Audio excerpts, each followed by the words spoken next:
Hello guys, welcome to my new upload video. Entertainment, info, and tutorials.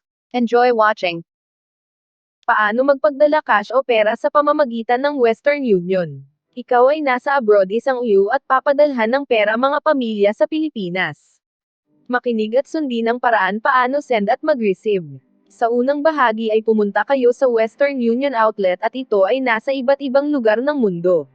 Bilang isang sender siguraduhin na tama yung pagkasulat sa form. First name o unang pangalan at surname yung apelyido ng papadalhan, pagkatapos ma-process yung pagpadala ay meron kang receipt form kung saan nakalagay yung tamang pera o amount na matatanggap ng receiver sa Pilipinas, pwede mo ito picture at isend sa receiver para makita ng maayos yung amount at yung MTCN code digits.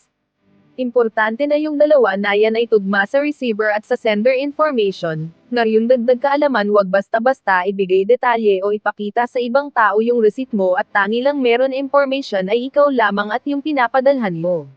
Kami po dito sa Bansya Store ay tumatanggap ng padala at sa dagdag detalye ay mag-message kayo sa amin. Maraming salamat. Kasunod mapakinggan na iyo ay ano ang Western Union. Western Union also makes money from currency exchange. When choosing a money transmitter, carefully compare both transfer fees and exchange rates.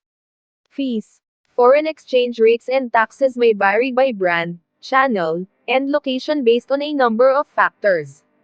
Fees and rates subject to change without notice. Funds may be delayed or services unavailable based on certain transaction conditions, including amount sent, destination country, currency availability, regulatory and foreign exchange issues, required receiver action as identification requirements, agent location hours, differences in time zones, or selection of delayed delivery options. Additional restrictions may apply.